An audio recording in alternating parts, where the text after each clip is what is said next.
Hey everybody, it's Tom Foster at Foster Web Marketing for our monthly webinar. It's June 2013, in case you didn't know. And we have an exciting webinar today, and it's exciting because it's hot off the press of SMX. And if you don't know what SMX is, it's the big search engine marketing expo. They have a couple of them a year. This is the advanced one that our own Danielle Ruderman attended last week. I haven't even seen Danielle in 2 weeks because we've been just very busy, and I haven't even gotten the download of what happened and what she learned. I got a few little tidbits which were just great teasers. There's a video floating, or a picture floating around on Facebook of Danielle with Matt Cutts and that other guy from Bing. But what's his name again? Dwayne Forrester. Okay, sorry, Dwayne. But Matt Cutts, right? So anyway, very cool. And so, Danielle, you learned a lot about what's going on in search, especially after the big Penguin 2.0 update. So, everybody, I'm here with Danielle Ruderman. We have our brand new, awesome SEO sitting here with us, Gina, and we have Mike here, as always, and Ariel. So, Danielle, enlighten us on what you learned at SMX. Okay, well, as Tom said, this is hot off the presses. The SMX conference just took place last week, and it was the quote-unquote advanced conference, so I do have some interesting tidbits to share.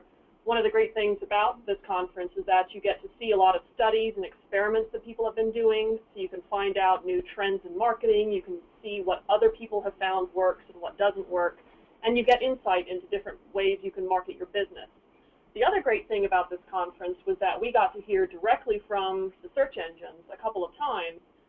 Matt Cutts from Google had a session where he actually spoke at length, and on the last day of the conference, we heard from both Dwayne Forrester from Bing Webmaster Tools and, again, Matt Cutts, which was fantastic. So we really got some insight into what's going on right now, especially in the light of some of the major algorithm changes like Penguin 2.0.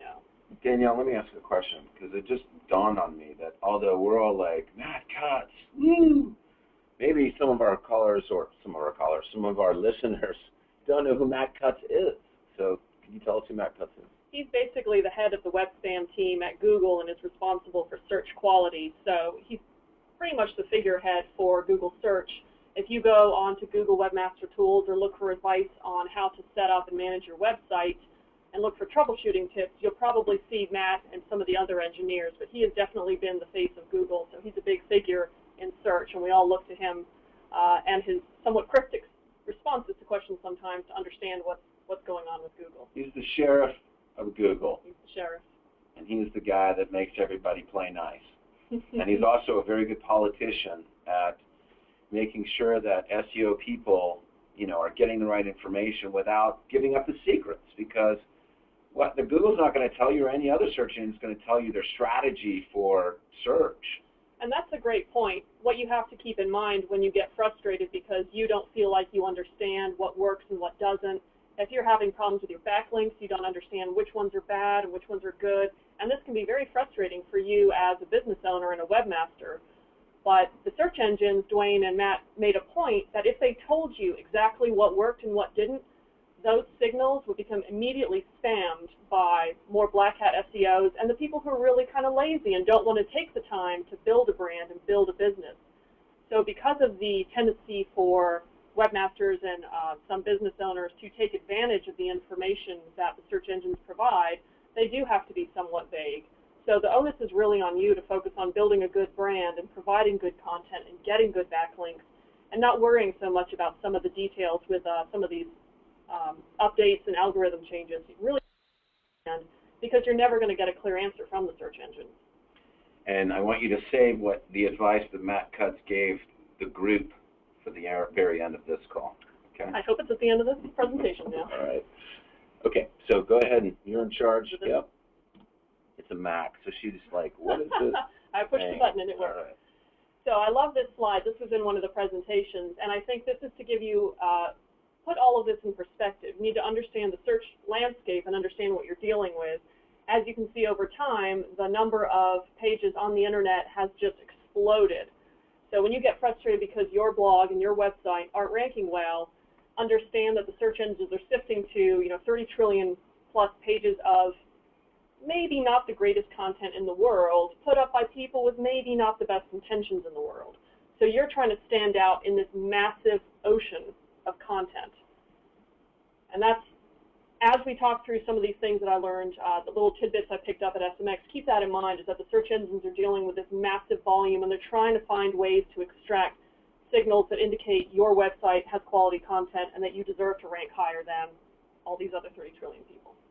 And, make sure that people aren't cheating. That's the big thing. And sometimes you're cheating and you don't even know it by accident. And that's what happened to probably most of you if you were hurt. You don't know that you've done these things, or these things that used to work and benefited people and Google seemed to be okay with it, they're now outlawed.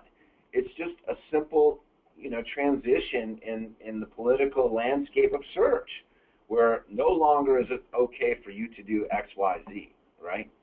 So it's like prohibition. We don't like it, but we got to deal with it. So one of the first points we want to make here are a few things we learned about social signals. And social signals do matter, but it's not the number one thing. So if you're looking at the one thing to make you better, it's not going to be social. This should be something you integrate in your marketing. Some of the interesting things we found out from some studies that were done with experiments is that the mere presence of having a Google Plus share icon on your website, and you can see an example over on the left, I've got a floating share bar, and you see the Google Plus, that icon is on every page of our website. Just having that Google Plus share button will cause your content to be indexed in absence of any other signal. And the study that was done, Matt Cutts actually confirmed, yes, if you put a Google Plus share button on your website, on that page will get indexed.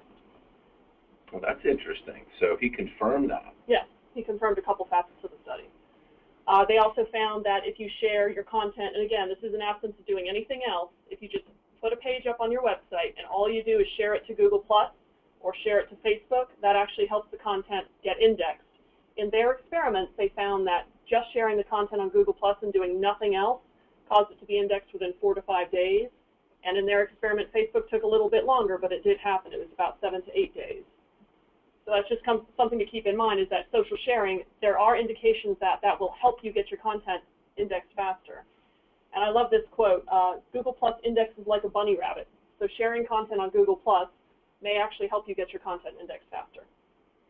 And, that's where everything is going. As you can see, the war between Google and Facebook continuing to heat up. So Google gets into social, Facebook is getting into search with graph search and the rest of it. So this is only going to continue to grow. Right. There was an interesting graph, I don't think I have it in here, but if the current trend with how much content is being shared on Google Plus continues at the same rate as content is being shared on Facebook, Google Plus will actually outpace content sharing from Facebook in about mid-2016. So if this trend continues, Google Plus will eventually take over Facebook for social share. The other interesting effect is that whether we like it or not. Yeah. Well, all of these things are whether we like it or not, right? It's 1984. The studies that were done found that if you share content on Twitter and that's all that you do, there is no documented indexing effect. So just sharing your content on Twitter and doing nothing else does not seem to help it get indexed. And another little tidbit here, if you've got your social share buttons on your website, which of course you should so that people can easily share your content, if you use a floating share bar, which like I said, all of our websites have, and that hovers over on the left-hand side and follows you down the page as you scroll down, they found about a 20 to 30% increase in sharing if you had that easily accessible social share floating bar. So that's something to keep in mind if you have a website and you're trying to decide how to get more people to be social. Okay. I like that arrow. I know, I draw things myself. It's so homey, amazing, right? holistic graphic. Stands out. It does stand out. Yeah. So another thing that was widely talked about, and there were a couple sessions about this, was your schema markup. And this is, of course, adding the code to the back end of the code of your website to tag certain elements of your website to let the search engines more easily find certain types of content. And I pulled some examples here. I think most people have heard of Schema, but just so you understand what it is, you've got your authorship markup, and here's my author tag on an article about how to set up authorship. And you can see that shows my Google Plus profile in the search results. And this is, using authorship is fantastic. If I got another slide on this as well, because it can really improve click-through rates from the search engine results. So this is definitely something, it's probably one of the easiest types of schema to set up, and there's a lot out there on the web on how to do it. So if you're not doing it yet, this is definitely a great markup to take advantage of. The next one we've got here is just some examples. It is TripAdvisor, but I have seen this every once in a while on an attorney website, is you've got the rating stars, and here you can see they have a 5-star rating, and it's aggregated from 811 reviews, and they also have a price range. All those things you see under there, including the TripAdvisor little arrow, and they've got the additional items, those are breadcrumbs. All of that is from schema markup. So these are some types of things that you can do on your website to, again, the point here is to stand out in the search results and give searchers some really quick information that lets them decide if they're ready to click through to your website. Next we have introducing SEO analyst Zach Stone. You can see we've got his video thumbnail here. When his show was canceled, he came to work for us. That's right. It's not really the same Zach Stone, guys. Don't get too excited, Steve Richardson. So here you can see an example of a video schema, and this is a fantastic way to improve click-through. If you're putting videos on your website and you're not wrapping them in schema code, you're really missing out here. As you can see, having that schema code on our thumbnails, and this is dynamic, every single one of our websites does this. Your video thumbnail will show up in the search results, and that really stands out. You know, Google loves video. You can see how big that image is. It just looks great. Why does Google love video? Did they buy YouTube or something like that years ago? Maybe. Yeah. They haven't invested in it. Somewhat invested in it. And this is another interesting one that we're looking at, how to integrate into DSS. We've got the event markup. So you can see for this website, they're hosting some races, and you can see the date. Sometimes you can see the time. You can see details about the events. This is, again, another kind of markup text. And this is something we're going to do. We're building a calendar module for DSS, and we'll have a way for you to add events that your firm is participating in or any community events that you want to propose. And when wrapped in schema, it can actually show up in the search results, say for your calendar page or something like that. And again, it's another way to stand out in the search results and give searchers that quick, easily accessible information. And this is all about branding, branding, branding in a variety of ways. And that's really the bottom line that we're getting to, is that you've got to get away from traditional vanity keyword stuff, and it's about branding you, if you're a solo firm, or your law firm. Not as the law firm of Umpty-Frats, but as a branding in all these different ways, because people are going to find you in all these different kinds of ways. And you really stand out, and this is the point of schema, is that it helps you stand out from your competition, especially finding creative ways to use the markup. Now, if you've ever looked at schema.org, there are a zillion different types of ways that you can mark up your website, and only some of them are being used today in the search results. But what you want to do is be thinking about how to use the markup, because down the road, if you've figured out schema, you understand how to implement it correctly on your website, you will have a leg up on your competition once they wake up and realize this is something they need to do. Because the search engines are looking for ways to use this information to provide better, more easily accessible results to searchers. All right. And then authorship.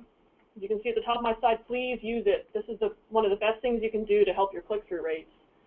And one experiment was done by one of the presenters where they went back and added authorship, those author tags, to content that had been out there for a long time.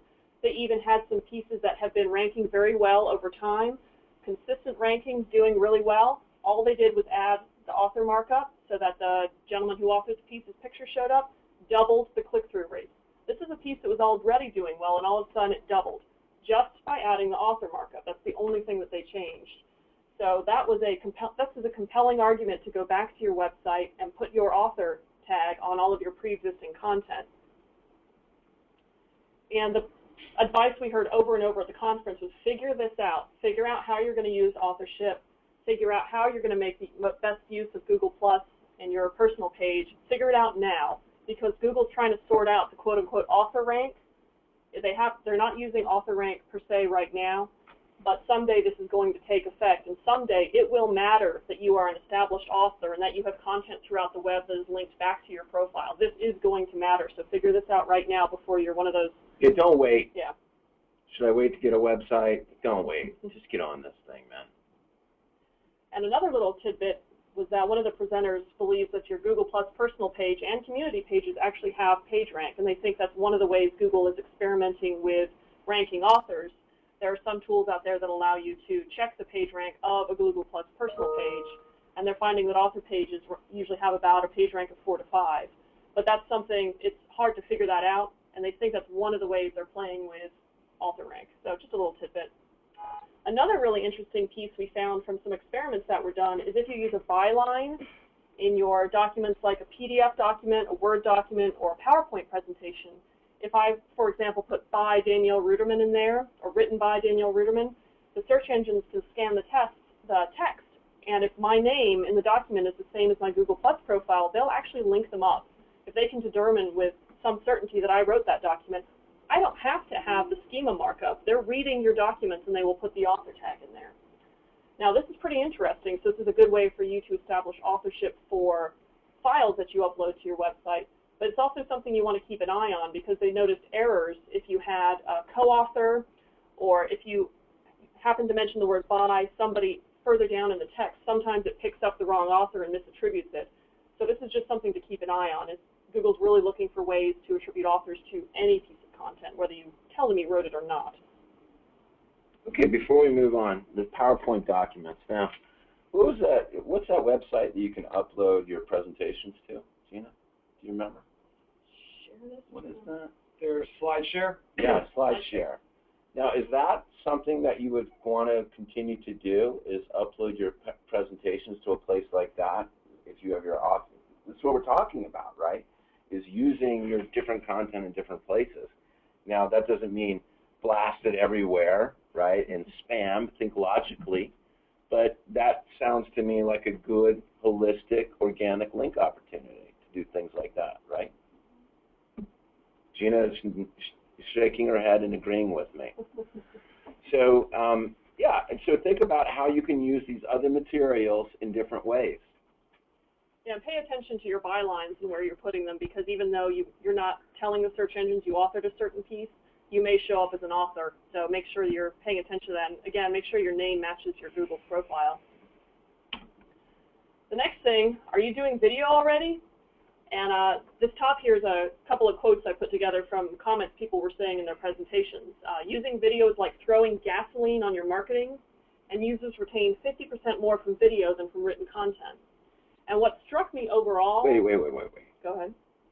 Are we supposed to be doing video? We should try that. Maybe we should get a video studio. And what was interesting to me is that listening to all the trainings that I've been on or the conferences I've been to, this is the most I've ever heard video talked about ever before. It is like everybody's woken up and been like, hey, video is awesome. New toy. I mean, everybody's always said it, but this is the most volume, the most times I've heard it in multiple different seminars. And some of the things that people were saying was, hey, in a content seminar, they said, video is a form of content. You should try video as content. Of course. You should use the video schema. This is in the more technical presentations, again, so that you get that video thumbnail in the search results. That means you have to have video in the first place, right? And then one of my favorite phrases is video is the long tail keyword killer. And this is great for those of you who shoot FAQ-style videos. You know, you're shooting a video about a very specific topic. If your video shows up in the search results as an answer to that person's long-tail keyword search for that specific question, you're probably going to get clicks over that boring written article. No doubt. And just a moment here. I'm so comforted to see that you know, this was a big topic of discussion. No doubt we've been seeing this for years. You know, lawyers like Jerry Oginski, Dave Fries, Ben Glass, you name it, Michelle Davis, Chris Davis, that pump out videos constantly about topics and subjects and important things, and our own clients that we're syndicating video. They've said over and over again, this is where they're getting their best cases from. And so for lawyers to continue to ignore putting video or waste time, you guys are going to be out of business soon enough if you don't embrace video, because those that do are going to be eating your lunch. It's just a fact. And this is coming down from not just us now, from the search engines on high. They're telling you what to do. Yep, and all the other marketing companies have figured this out. So if you're not doing video, you're no longer ahead of the game. So definitely look for ways to exploit this advantage. And use the power of YouTube. YouTube is one of the search engines. So pushing your content out there as well as putting it on your website is crucial. You're a Foster Web Marketing client. We have integrated video into everything. It's a part of our existence and your existence in your website. So for those of you that have a Foster site but don't have video, you're only hurting yourself.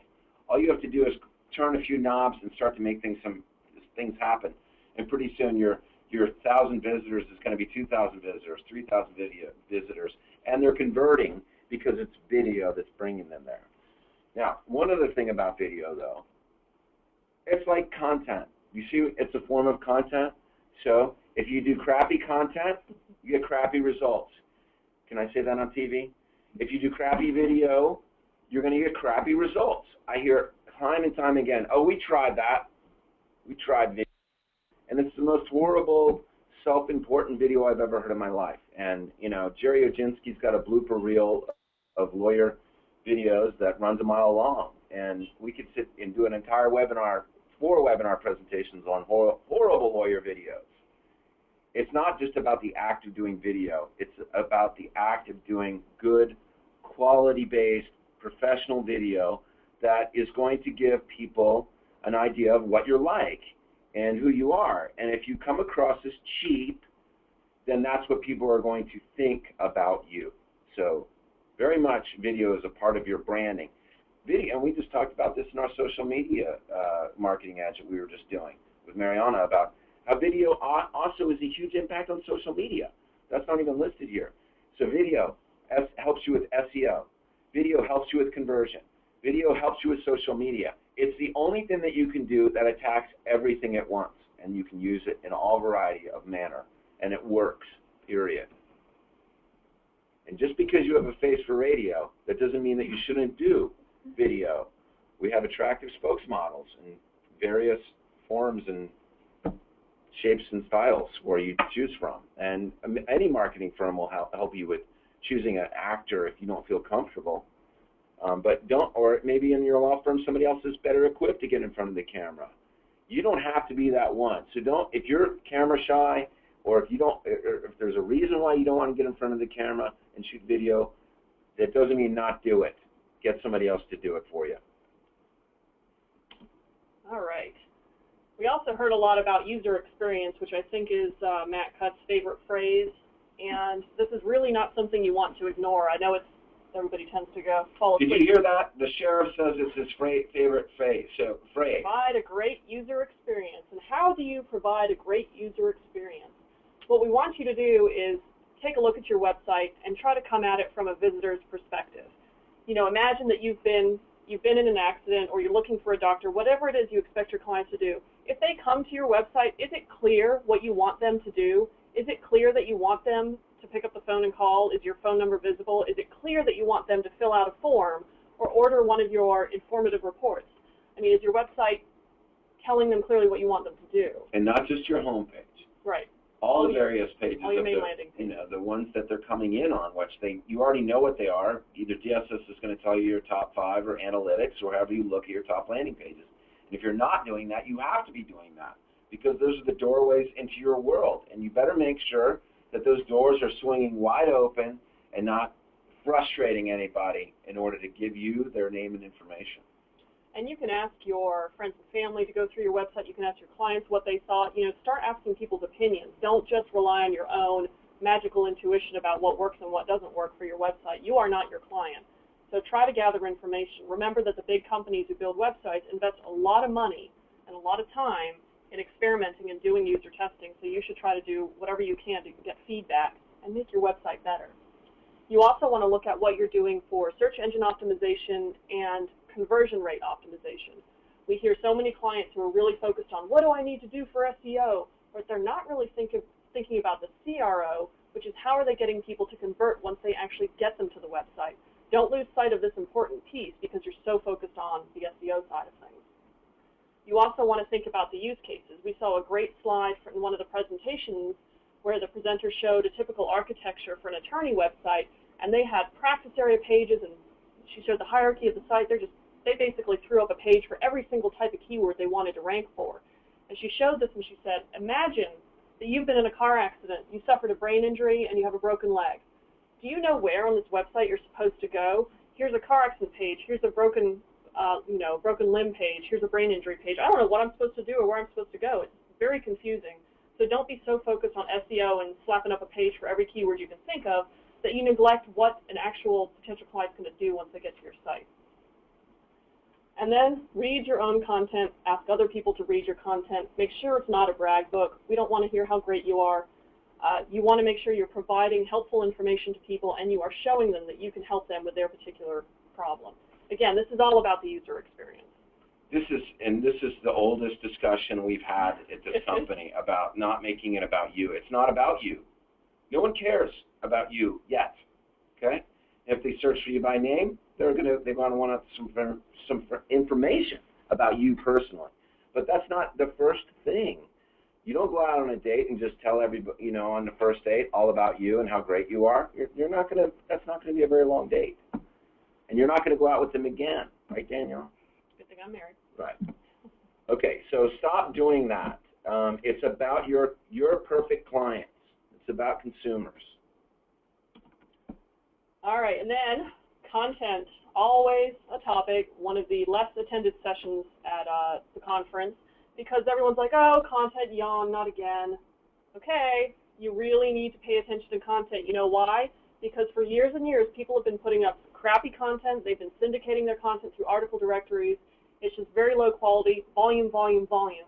If you have been taking the time to pay attention to what you're putting out there and getting creative with your content, you're going to be doing a lot better than some of these people who've really been dialing it in for years. So what can you do to get creative? I sat in on a session on content curation, which is pretty interesting. So what can you do? Find a topical piece of information in the news or an article that pertains to your business. Improve on it for your website. You can take what you see out there and try to make it better. Give people a better experience with what you're able to write. You can try and create a controversy. If there's something going on in your community or in the type of law that you practice, look at it from another side. Create a controversy. Create some dialogue around this event.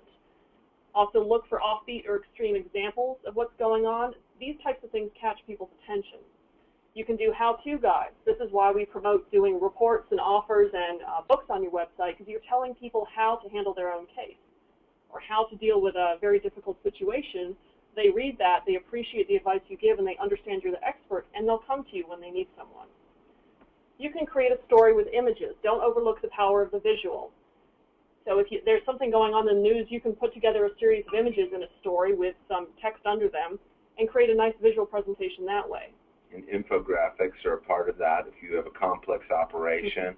I think we talked about doing this with Charles and Nicola about his franchise business. It's confusing. You can explain it in words and people will fall asleep, but you create an infographic, it helps you in multiple ways.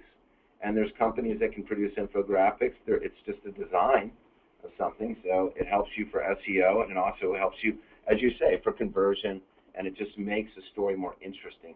Any content-based article online will be more interesting with images and video on it, and will keep people there longer. But these are truly the basics. And the winners have always done this in this way, and they're winning today. They didn't miss a beat to Penguin. Yeah, I think we all just need a reminder of some of the things that you can do with content other than just writing your blog day in, day out. Look for other ways to present information. I really like number 6, which is an event timeline. If you're dealing with a breaking news story or some really hot news or change in the law that's going on in your area, you can do a timeline of events, timeline of issues that led up to what just happened. And this is really interesting and helps put things in perspective for your readers. You can also do comparison articles, comparing one thing with another, a change in the law to something else, type of case or type of accident that's happened in your community to something you've dealt with before. Compare one thing to another. And, of course, content is video. You have to have this here. Yep. And I love this slide. This was in one of the presentations, and I thought this was a great example of stop being boring. So here, this presenter pulled up an example of a Los Angeles Times newspaper where you can see the headline is OC couple charged with abuse of 2 girls. However, if you actually read the article, you can find that the reason they were charged for abuse is because they were World of Warcraft players, and all they did was play on the computer day in, day out and neglected their children. So if you actually put that in the title, So he suggested World of Warcraft couple could face 7 years for child abuse. I got to tell you, when I saw that, I wanted to go find the story and read it, because, like, what were they doing playing World of Warcraft? Yeah, what, like, your mind goes, what did they do with them? How did, you know? Exactly. It really sparks your imagination.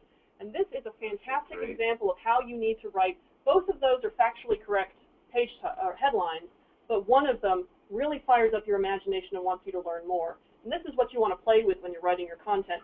You don't need to just factually represent exactly what is in your article. You need to be interesting and draw people in. Headline is the most important thing there. Yep. I still kind of want to go find this article. That's a great example. I know. We got to find that. Anybody that can figure that out.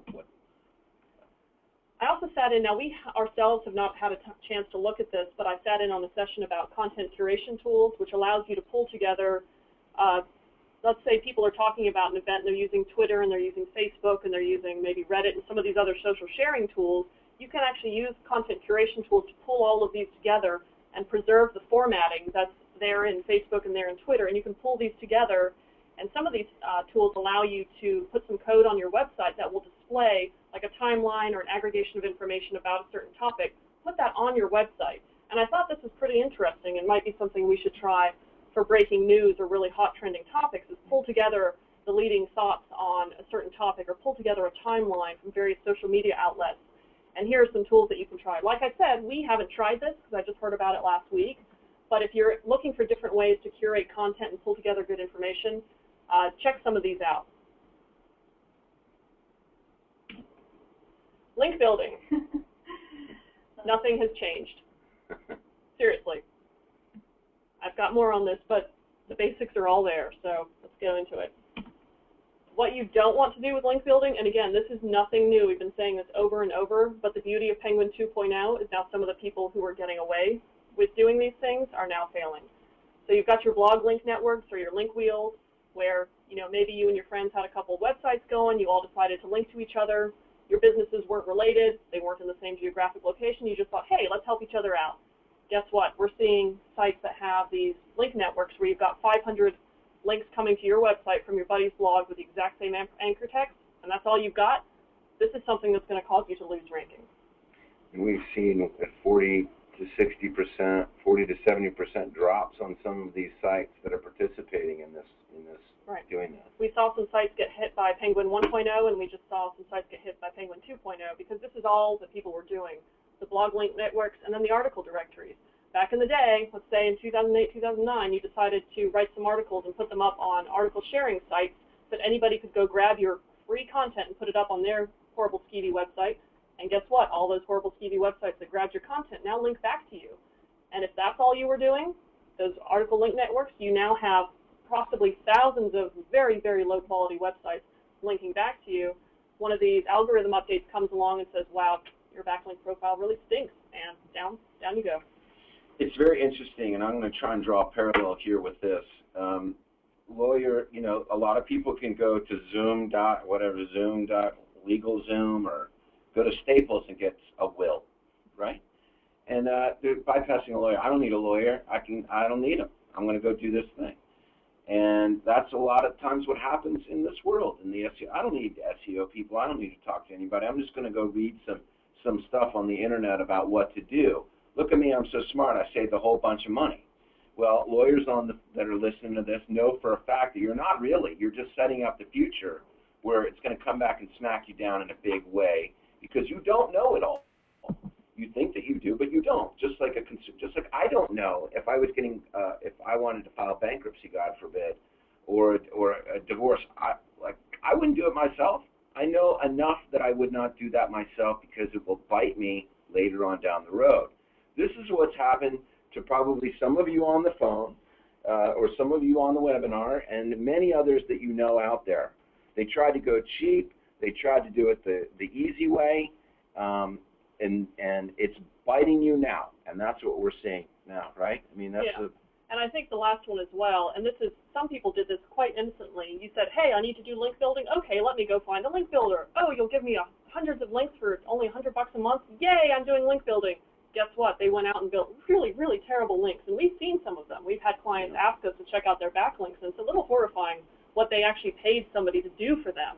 So you really are, in a way, an innocent bystander because you didn't know that you were getting these low quality links, but we're telling you, if you're paying a low amount each month for hundreds and thousands of links, bad. You're just hoarding links. This is something that used to work, but these algorithm updates that are coming along are intended to take down this kind of these tactics. Because really, do you think that you deserve to rank better because you handed somebody overseas $100? I don't think you deserve to rank better, and no. I don't think Google and Bing think so either. Yeah, it's called cheating, and that's what they're after.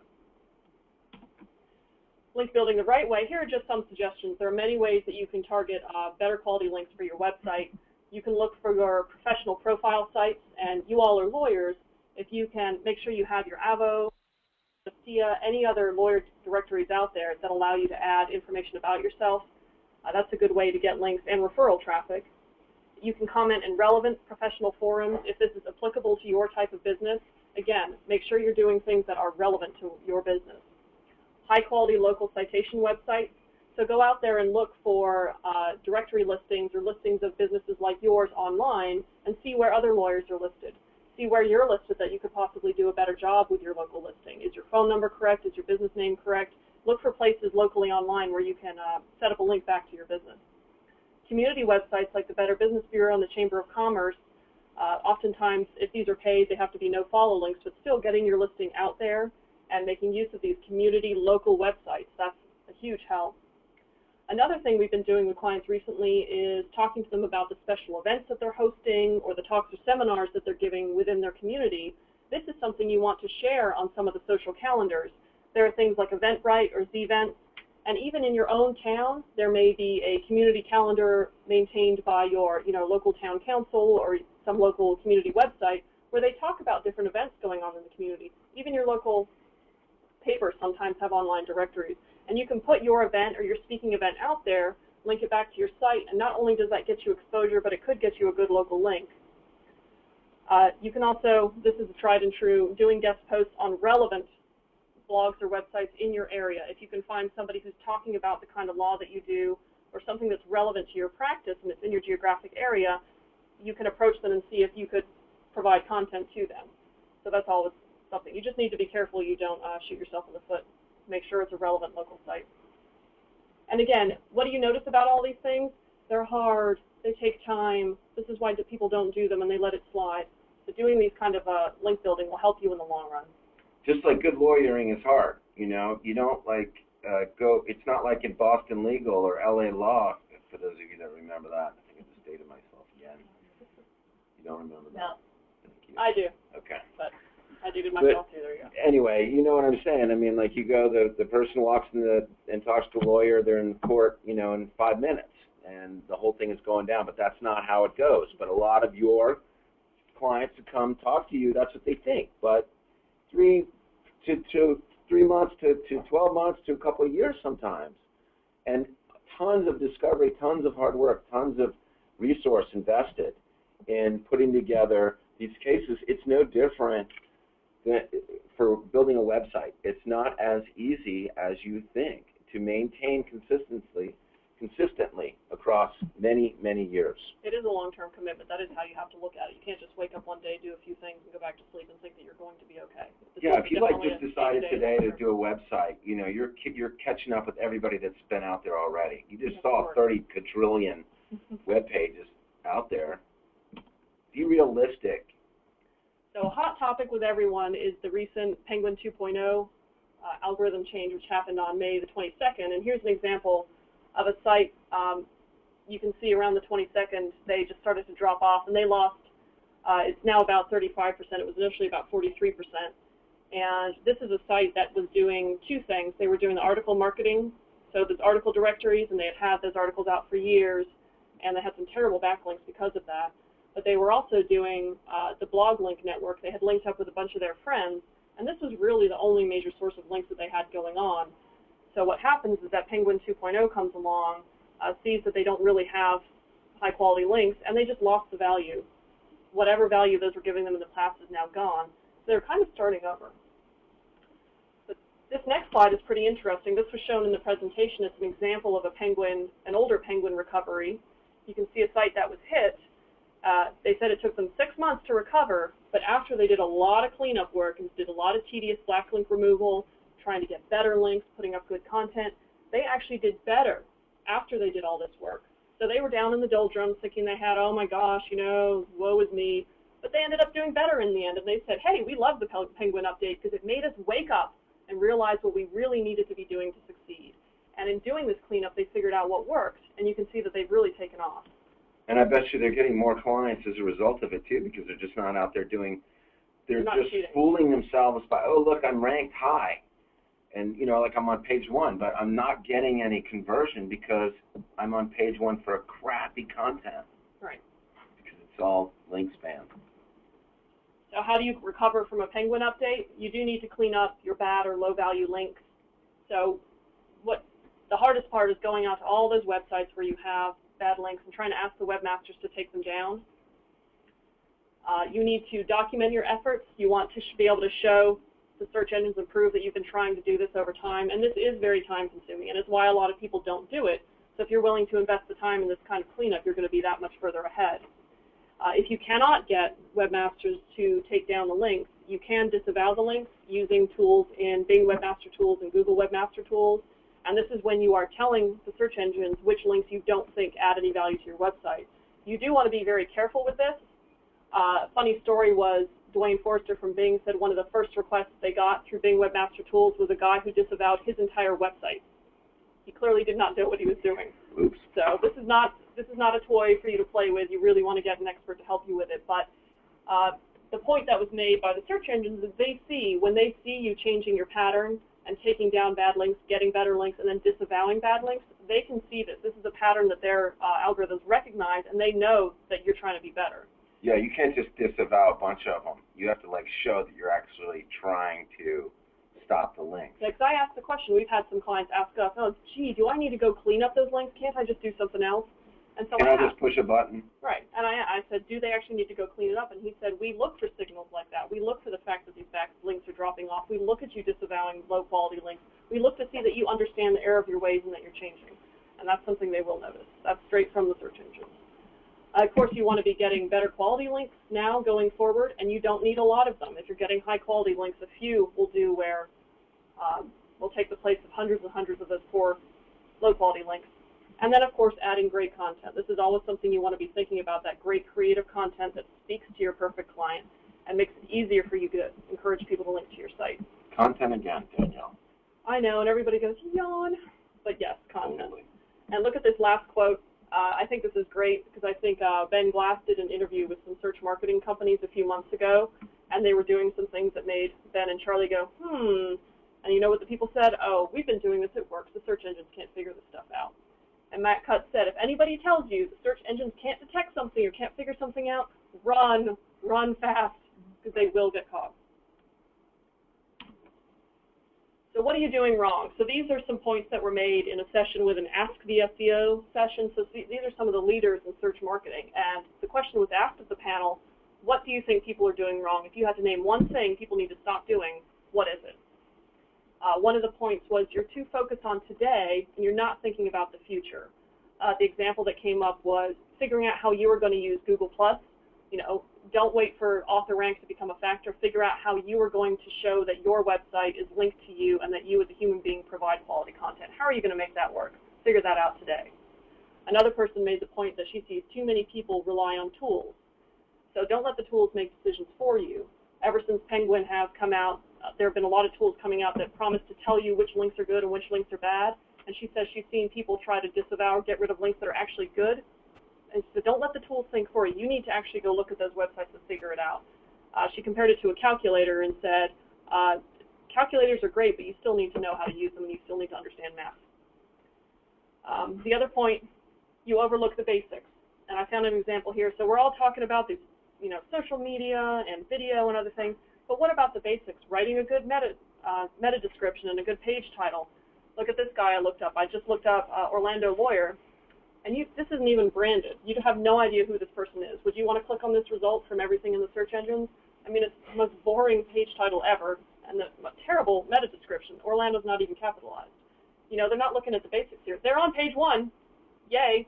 But who's going to click on that? Another point, number 4 here that was made is one mistake people make is they think that they deserve to rank. You put up a website and you're like, gosh darn it, why aren't I on page 1? Everybody thinks they deserve to be on page 1. Well, you know what? So does everybody else. 11 billion other people think they deserve to be on page 1. What are you doing? What investments have you made to rank? Are you actually providing a quality product and quality content? And then number 5, somebody said, you know, content isn't really king. And this was a little more controversial, but they were trying to make the point that you can't just put up content and call it a day. If that's all you're doing, if that's your whole strategy, you're not going to succeed. You actually need to have a detailed marketing plan to promote your content and get it out there and how are you going to get people to read it? How are you going to let people know about your website? It's not going to do you any good just to keep putting up content and doing absolutely nothing else. This is what you're doing wrong. Now, on the positive side, if these SEOs were going to give you that one great piece of advice, what would they tell you to do? Number 1, always check your backlinks. This isn't a one-time thing because you're worried about Penguin. Do this on a regular basis. Check your backlinks, and if you notice some low-quality links coming to your site, take them down. Always be culling the weakest links. Can you get links without even asking for them? Yes, a lot of times people will link to you or they'll scrape your content and link back to you. It may be hard to remove those links, but if you can, try to take down the bad ones. Yeah, so it's not a one-time thing. No. And the other thing that as we've been doing all our audits lately, and as we work with clients, things surface that didn't surface before. As the search engines change, as you know, all the things change, you're going to find, hey, why didn't this backlink profile tell me this information 3 months ago? Right. Well, things have changed since then, and so and things will change again when they do another update. They might even ferret out more. So it's a constant maintenance. It's no different from cleaning your house.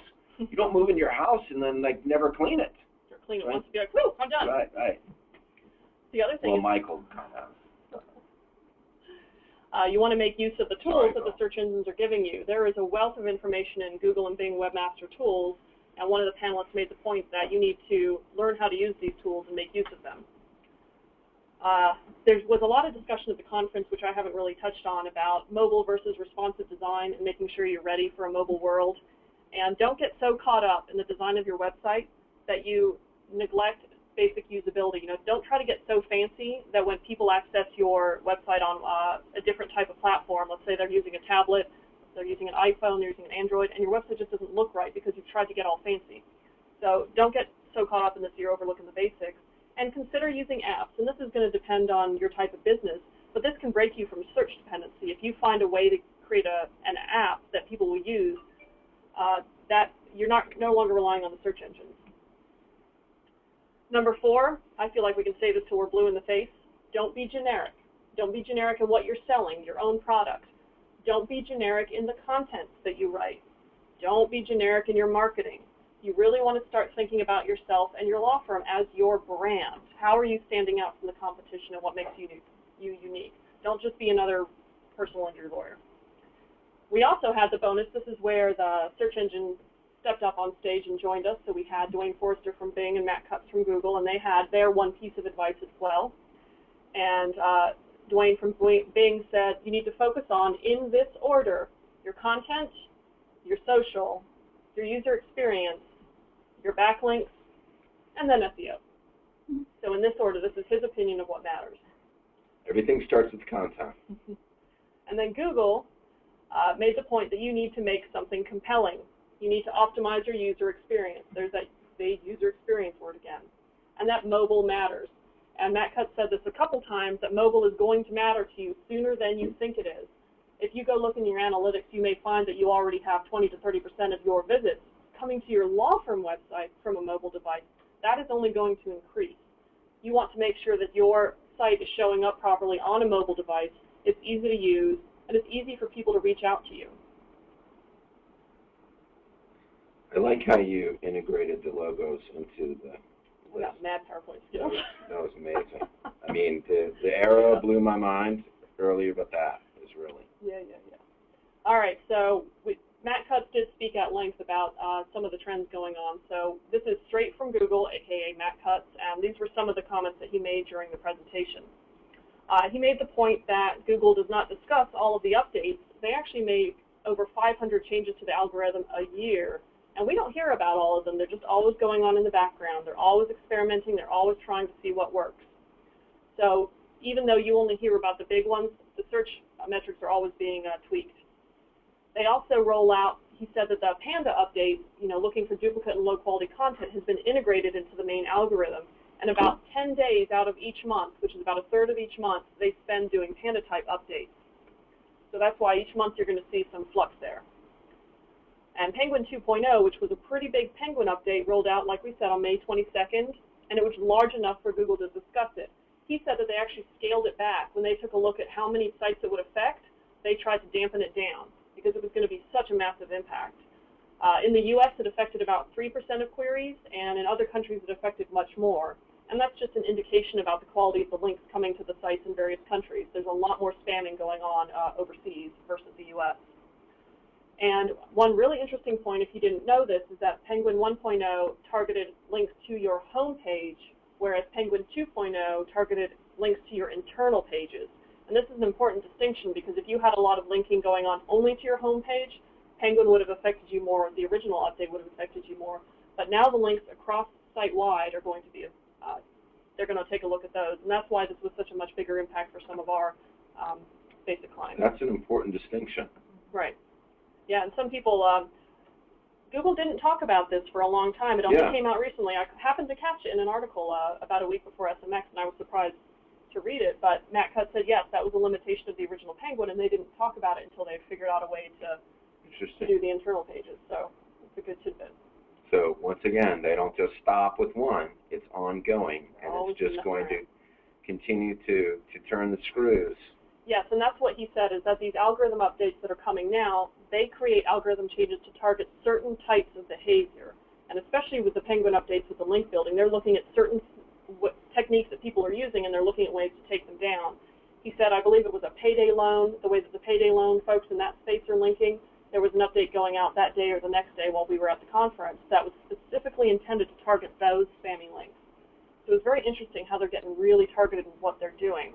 He also talked about an algorithm update coming to target hacked sites.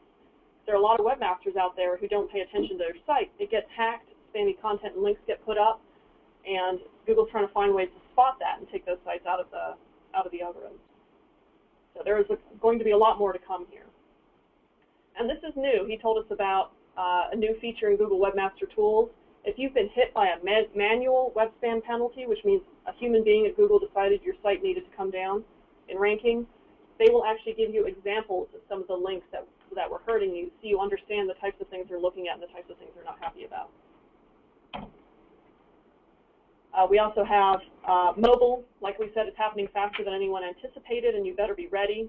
If you have any problems on your mobile site, that could affect your mobile ranking. If your pages aren't displaying right, or you have mobile redirect issues, that can actually cause you to rank lower on mobile. And the load times matter as well. And you really need to be checking your page load times on your desktop and mobile. And Matt made this statement: a fast site will not help you rank better, but a slow site will could make you rank lower. Okay? So again, think about that user experience. Google's always looking for ways to determine if a website is an authority in a certain space. What does this make you think of? Authorship. If you're determined to be an authority, your site's going to rank better. So think of ways that you can make your site stand out and being a really high-quality content and showing that you are the expert in this field. Now what? So we're going to close it up here. I have this great cartoon from Dilbert where the boss is telling Dilbert to go use black hat methods. So resist that temptation. You can see I've got the no black hat SEO, no spam, and I've got the Apple logo here. And Apple kept coming up at the conference because people were asking Matt Cutts, hey, what advice do you have? What do you think we should be doing? And again, he said the user experience, but he said, think about building your brand. Look at a company like Apple. They invest a lot of money in researching what consumers want. They invest a lot in the user experience. They invest a lot in their product development and their marketing. They're putting money into figuring out what people want, and then they're giving it to them. That is why they are successful. That's what you want to think about as a business owner.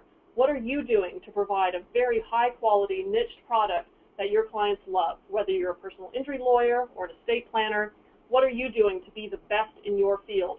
That's what you need to focus on. That's what's going to cause you to rise above your peers. Everything else that you do will enhance your brand once you understand that you need to be building a brand. Yeah, SEO is not the engine. SEO is the trim on the trim. I mean, it's just such an insignificant piece of everything that needs to be done. But no one wants, they think it's the easiest way, the easiest thing to do. And that's, don't be seduced by all these emails and all these guys offering free services, get you to page one overnight, blah, blah, blah, blah, blah. Why would you do that? Why would you put your business in the hands of somebody that would work for free like that? It just doesn't make any sense. There's something more behind it. Right. Ultimately, as Danielle has said, and from the words of Matt Cutts, it's about your brand. It's about who you are. It always has been, and it always will be that. Yep. And this is my final slide. As I was walking around the conference listening to people talk about the tips and tricks and things that they were doing to try to rank better, I just had this feeling like, wow, so much of SEO is devoted to just putting a whole lot of lipstick on a whole lot of pigs. Make sure that's not what you're doing. You don't want to be putting a lipstick on a pig. You want to be doing activities online that help build your brand, get the word out about what you're doing in your community. Change your mindset. Change your mindset to how am I going to build my brand and be the best business that I can. That's what's going to bring you success. Okay, fantastic. And Danielle, thank you very much for an awesome presentation. You summarized that fantastically. Basically, we're doing the right thing, and that's what we came away with. Hey, we're in good shape. We don't have to go undo anything, unfix. We got rid of all that junk a long time ago. Any link networks, the first time we heard that it was going to be a problem, we got rid of it. Then, Mike, you've been laughing over there, so you must have some questions from people. Of course I do. So we have this question from a couple of people, and it is, what is Penguin? Penguin is the nickname that has been given to the series of search engine ranking changes that Google made specifically to address low-quality links coming to your website. So there are a lot of people out there who've invested a lot of time and effort in getting as many links as they could to their website. So this is, say, your friend's website or a website somewhere else. If they have a link on their site to your site, that's a backlink. And if you have a lot of really low-quality links coming to your site, you are a sitting duck for this Penguin update because they are looking for sites that are ranking well because of these types of links. And the reason that this is such a prevalent activity, all these bad links, is because this used to work. This used to help you rank well. What the Penguin updates do is they remove any ranking bonus you were getting from these low-quality links. So every time one of these Penguin algorithms comes through, it's targeting certain types of bad links on all website profiles. And if you happen to have that kind of bad links that they're targeting, like these article directories, like these blog link networks, you may notice that your site drops in traffic. You weren't penalized. It's just that you were the victim of an algorithm update because you now lost the value of those links. That's what the Penguin represents. It represents trying to get sites with bad backlink profiles out of the search index. And you're going to hear Panda was the first one, right. And then Penguin, and they're really just new versions of the Google software. I mean, look at it like that. When Microsoft comes out with versions of its software, they name them different things. It's as simple as that. It's just an updated version or operating system to the search platform in simplest terms. And everything Danielle said. What's next there, Mike? Steve Richardson asks, what schema markups does FWM provide to its sites? Oh, good. We have business markup. We mark you up as a business. We have the video markup. We have the author tag markup. And, shoot, I think there's one more I'm not remembering. So we have three or four of them. Is there a place that we can send people to let them know about that? When we send it out, I can get the official list, and we can send that out with the website. Yeah, we'll send that out. And we're looking at how to implement the review markup with the rating stars and the event markup. Those are a couple that we're considering doing next. Michael Strong asks, how can we verify our backlinks? Is there a source or site for this? Does page ranking matter anymore? The best thing to do right now is get a web audit by us. They don't cost anything. And so what's the URL, Mike? fwmwebaudit.com. Go there, Mike, and sign up for a web audit. It doesn't cost anything. We'll run an audit and let you know what your immediate issues are that you need to deal with. And there are tools. One of our favorite tools, we're actually a platinum member with them, is Majestic SEO. And I believe even if you don't have a paid subscription with them, you can still run a backlink profile and get an idea of what's going on with your backlink profile on your site. But definitely, if you're on this call and you want us to take a look at your site, we are offering some basic free web audits that will give you a great idea of what's going on if you are a sitting duck for one of these updates. Mm-hmm. And at least inform you about what to do from there. Right. What else you got? Jonathan Cooper asks, do you have any guides within DSS or elsewhere about the best way to do schema coding? We actually do that for you. If there's a type of schema that you think would be helpful for your business, let us know. Otherwise, it's already on all of the Foster Web Marketing websites. If you're not a Foster client and you're curious about schema, you can go to schema.org. This is the type of markup that we use, and the language is a collaboration between Google, Bing, and Yahoo. They all agreed to this particular type of language. So this is, like I said, it's the one we use, and you can learn a lot on the Schema website. Again, if you're a Foster customer, we do that for you, and we're always open to considering new types of schema. So if there's something you think would help, definitely open a ticket or give us a call and we'll like the look event, into it. the calendar is a new schema that we're looking into based on some recent things that we've seen for search based on events and how having an event calendar can help you. Right. What's next? Jessica Straub asks, what's the best way to tell if a backlink is really bad? Do I have to visit each link and look and make my own decision? This is where tools like the Majestic SEO come in handy. There are a lot of tools out there, but we like Majestic. They give you a grading, basically, for each link. There's a trust flow and a citation flow. So they basically tell you how trusted or valuable or high quality that link is versus the quantity of links that it has coming to that particular page. And tools like Majestic will give these numerical rankings, and if you can get a list of all your links from the tool, they'll often give you a rating along with it. Now, you do want to go to the page and take a look at it and try to understand how the link got there and if you can take it down. But some of these tools do give numbers. It's just remember, there's no magic formula. I can't tell you that go take off everything that has a ranking of X. But take a look at some of these tools, and if you have questions about your backlinks, if you're a client of ours, we can run a report and get you a list of all your backlinks if you can't get it yourself. That's no problem at all. And explain how these ranking metrics work and how you can figure out which are the low-quality links on your site.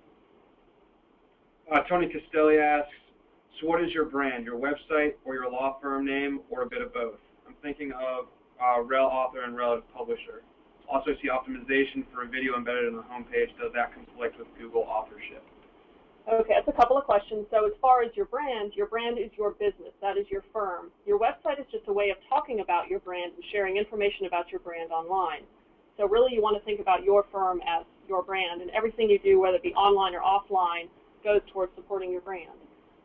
Regarding the rel author, you should be using the rel author, which is the author markup, using that for your personal, tying that to your personal Google Plus page. So that is you as the lawyer at the firm or your associate at the firm. You tag your content by you as an author as a human being. You don't use your firm as the author of your content. That's not what the search engines are looking for. They want to tie that content to an actual person. Rel publisher, that's something that you can add a publisher tag to the homepage of your site, and there's guidance. Google has guidance online for how to do this, and that's, again, something that's already done with all our sites.